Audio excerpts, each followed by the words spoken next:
Ada seseorang di masa akhir balik sampai umur 45 tahun, dia selalu melakukan dosa, bahkan dosa besar. Bahkan dia telah melakukan dosa syirik juga. Alhamdulillah, memasuki umur 45 dia mendapatkan hidayah istilahnya. Dia taubat.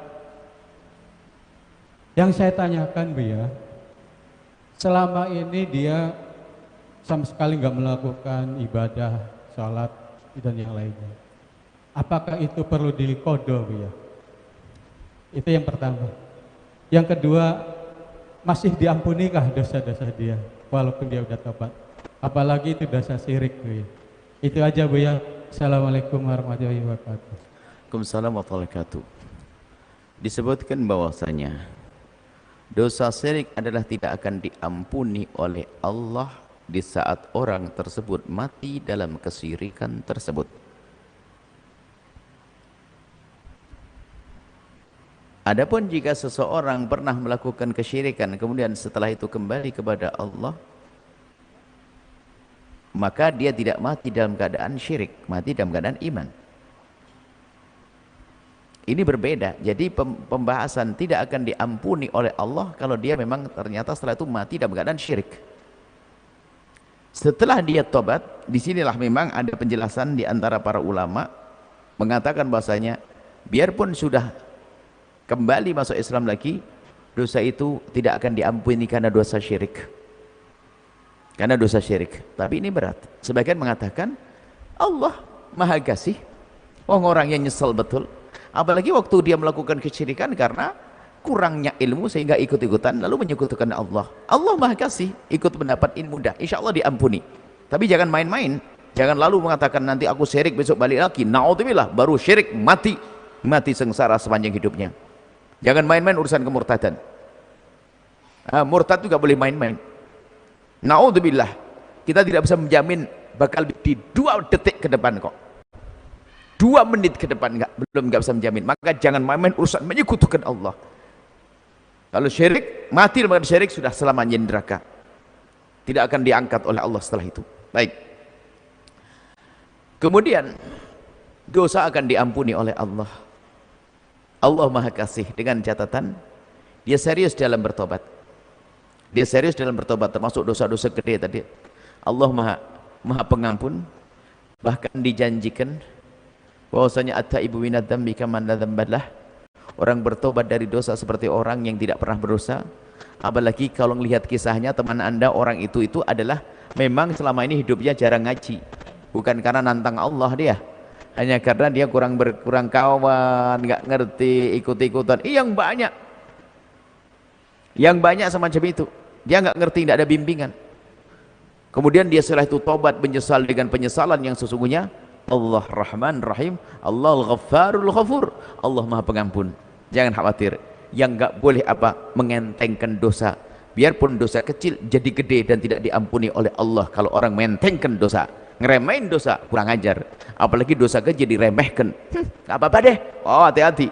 Tidak akan diampuni oleh Allah karena dia dosa meremehkan itu adalah dosa yang sangat gede. Biarpun katanya itu dosa kecil, cuman karena dia meremehkan dosa kecil, maka dia meremehkan Allah, dan meremehkan Allah adalah dosa gede. Baik, kemudian setelah itu adalah apakah harus diqadha? Jika memang itu hal-hal kewajiban, maka dia wajib diqadha. Puasa yang ditinggal, sholat yang ditinggal, wajib diqadha. Sebab wajib mengqadhanya itu baik dia dalam keadaan bodoh, lupa, lalai atau sengaja, sama-sama. Cuman bedanya jika orang meninggalkan sholat karena menantang Allah, wajib dibayar kontan. Jangan ngapa-ngapain lagi, lakukan untuk mengqadhanya. Cuman kelihatannya orang kalau sepanjang itu adalah memainkan pergaulan, kurang ngaji, habis sekolah di SMA mana, kemudian kuliah, kawannya salah, kemudian subhanallah di menjelang usia 45 kenal dengan orang baik lalu tobat. Insya Allah kalau orang begini ini adalah waktu melanggar itu bukan karena nantang Allah, aku tidak apa-apa masuk neraka, enggak begitu. Akan tapi karena ketidakmengertiannya, maka kita golongkan ini saja dia wajib mengqadha, cuma mengqadhanya adalah kapan dia mampu saja. Jangan sampai umur sebegitu sudah mulai tua, bungkuk saja mulai susah, jalan repot, atau nyapa harus beresin qadhamu hari ini. Wah, dia langsung balik lagi nggak sholat nanti. Jadi kemudian caranya dihitung dulu sebelum dia mengqadha. Diatur dulu. Misalnya kalau selama boleh 15 tahun sampai 45, ini kan terhitung berapa? 45, 20, 30 tahun. Ya kan begitu? Berarti 30 tahun yang harus dia pikirkan. 30 tahun ya sudah. Caranya begini. Habis sholat lagi. Berarti nanti lunas adalah di saat umurnya berapa? 75.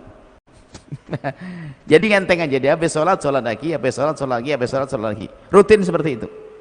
Nyicil. Jadi nggak berat. Atau 2 kali lah biar cepet lah. 15 tahun khatam. Tamat. Jadi habis sholat subuhan lagi. 2 kali subuhan. Jadi setiap hari dia mengqadha pelan-pelan. Dan ulama mengatakan bahwa mengqadhanya itu adalah lebih gede pahalanya dari melakukan sholat. Cuman mungkin ada sebagian orang kan, saya pengen tarawih juga. Masa saya nggak tarawih? Ya, tarawih lah. Maka kita ikut dapat yang ini. Anda boleh melakukan sholat sunnah, akan tapi sebisa mungkin orang itu sampaikan bahasanya melakukan yang wajib itu tetap lebih utama. Cuman namanya orang kan tidak mungkin ibadah itu saja, kan perlu rame-rame, sholat id, sholat ini, lakukan itu semuanya. Cuman mengqadhanya tetap semampunya. Pokoknya jangan dibikin orang tersebut berat dengan hal-hal yang semacam itu. Sebab kalau tobat itu salah ilmunya, ngaco. Tato suruh nyetrika karena ketemu dengan ustadz yang salah. Setrika, preman disetrika. Bagaimana disetrika nih?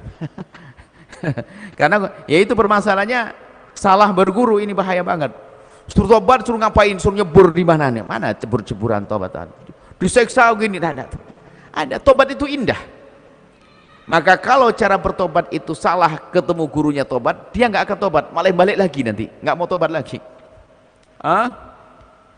Sampai guyonan suatu orang itu indah dalam Islam. Ada orang masuk Islam sudah umur, punya penyakit gula lagi.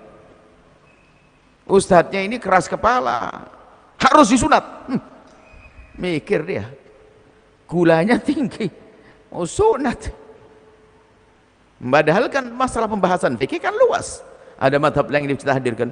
Cuman karena dia sempit, kurang wawasan, langsung harus sunat. Pusinglah dia. Bisa saja, wah kalau begitu mending tidak usah masuk Islam. Nah kan bahaya. Jadi harus ada wawasan dalam hal-hal menyambut orang tobat itu, ada kelembutan, ada keindahan. Sambutlah ya. Seruan kasih Allah itu dengan apa? Dengan kasih sayang juga. Gitu loh. Baik, ini saja insya Allah. Semoga siapapun yang ingin bertemu dengan orang laki tobat, jangan dibikin dia takut kepada Islam. Jadi gini dah, kalau memang ada orang tobat kok takut, pasti salah itu yang mengajari tobat. Tobat itu indah, enak, enggak berat sama sekali. Baik, itu saja. Allah a'lam bishawab. Setelah Anda menyaksikan video ini, jangan lupa berselawat kepada baginda Nabi Muhammad sallallahu alaihi wa alihi wa sahbihi wasallam.